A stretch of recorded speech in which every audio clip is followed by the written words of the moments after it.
Yes, hii ni Zuma Online TV, sehemu pekee ambayo unaweza kupata taarifa mbalimbali za kimichezo pamoja na zile za kiburudani. Nikualika tena mwana michezo, karibu nikujulisha taarifa mbalimbali ambazo zimetufikia mezani kwetu kwa siku ya leo. Lakini kwanza nikushukuru sana ambaye umeweza kusubscribe na kuigusa alama ya kengele na kujiunganisha na familia hii kubwa na ya kipekee sana ya kiburudani pamoja na ya kimichezo. Wewe ambao hujafanya hivyo, basi nikuombe kwa moyo wa dhati kabisa, hakikisha unabonyeza subscribe alafu unaigusa alama ya kengele na unakuwa kwanza kabisa kupata taarifa zetu mbalimbali ambazo tunaziweka. Leo nimekusogezea taarifa kubwa sana, ama taarifa kuu kutoka pale klabu ya Wekundu wa Msimbazi, ambapo klabu hii tayari imekwisha kuanza maandalizi ili kuweza kuelekea katika mechi ijayo ya CAF Champions League, ambapo itakutana rasmi kabisa na Nsingizini Hotspurs ya pale nchini Usatini katika mzunguko wa pili wa mashindano. Mechi ya kusisimua itapigwa siku ya Jumapili kuanzia saa 10 jioni, huku timu hiyo ya Wekundu wa Msimbazi ikipanga kuondoka ama ikipanga kusafiri kuelekea Nsingizini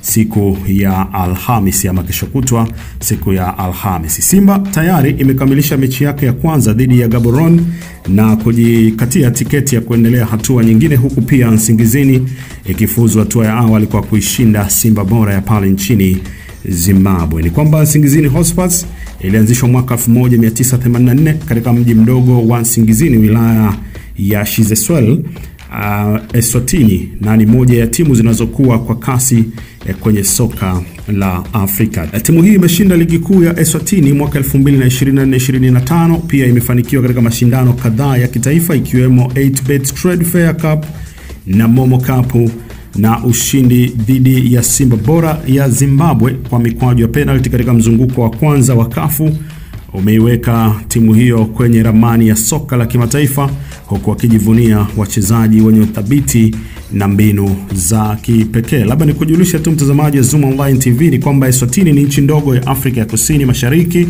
iliyoko kati ya Afrika Kusini na Mozambiki, na ilikuwa ikijulikana kwa jina la Swaziland hadi mwaka 2018, kisha mfalme Mswati wa tatu alibadilisha jina kuwa Eswatini, ambapo jina hilo linamaanisha nchi ya watu wa Swazi. Nchi hii ina historia ndefu ya utawala wa kifalme na soka ni moja ya michezo inayopendwa sana, na ikiwapa mashabiki nafasi ya kushirikiana na kuenzi timu zao za ndani. Simba Sports Club kama tunavyofahamu ilianzishwa mwaka 1936 na makundi ya vijana wa Dar es Salaam, na ni moja ya timu zinazojulikana zaidi Tanzania na Afrika ya Mashariki, lakini Afrika kwa ujumla, wakiwa na rekodi ya kushangaza kwenye michuano ya CAF, ambapo Simba Sports Club imekuwa kutawala mechi za kimataifa kwa ubora wa kipekee. Timu hii imekuwa ikishiriki mara kadhaa kwenye CAF Champions League, ikipata mafanikio mbalimbali na kudumisha heshima yake kama mojawapo ya klabu zenye nguvu barani Afrika. Kwa sasa Simba inakabiliwa na changamoto, na hii ndo habari kuu niliyokusogezea mtazamaji wa Zuma Online TV.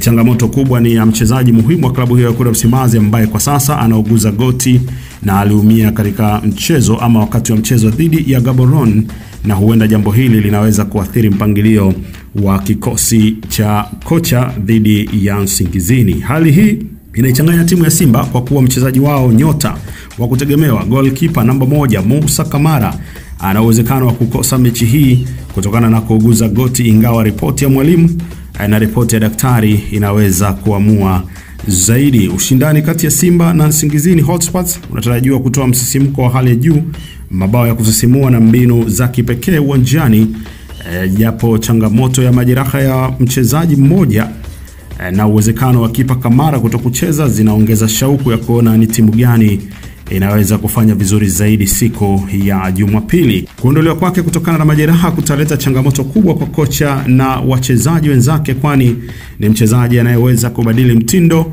wa mechi na kuondoa nafasi ya tarishi na kuunda kuaminiana kati ya mabeki. Mashabiki wanashauriwa kuangalia kwa makini jinsi Simba itakavyoshughulikia upungufu huo uwanjani, kwani uhusiano kati ya ulinzi thabiti na mashambulizi ya timu unaweza kuamua hatima ya mechi hii ya Jumapili. Kwa muda huu timu zote mbili ziko kwenye maandalizi makali, huku mashabiki wakihimizwa kufuatilia mchezo huo moja kwa moja siku ya Jumapili saa 10 jioni. Ni Simba dhidi ya Nsingizini Hotspurs, mechi ambayo mashabiki wengi hawataki wala hawajapanga kuikosa. Hii ni Zuma Online TV, endelea kutufuatilia, lakini Nikushukuru wewe ambao umeweza kusubscribe na kuigusa alama kengele. Wewe ambao hujafanya hivyo, basi una nafasi ya kufanya hivyo. Hakikisha unabonyeza subscribe, alafu unaigusa alama kengele, na wewe unakuwa sehemu ya familia hii kubwa ya kiburudani pamoja na ya kimichezo. Kwa leo nimekusogezea hilo tu. Endelea kutufuatilia, nitaendelea kuletea taarifa mbalimbali kuhusiana na kile kikosi ambacho kitasafiri siku ya Alhamis, na nitakufahamisha ni wachezaji gani ambao watakwenda kukutana ama kwenda kuvaana moja kwa moja na Nsingizini siku ya Jumapili, ikiwa ni saa 10 kamili kwa saa za Afrika ya Mashariki. Endelea kutufuatilia.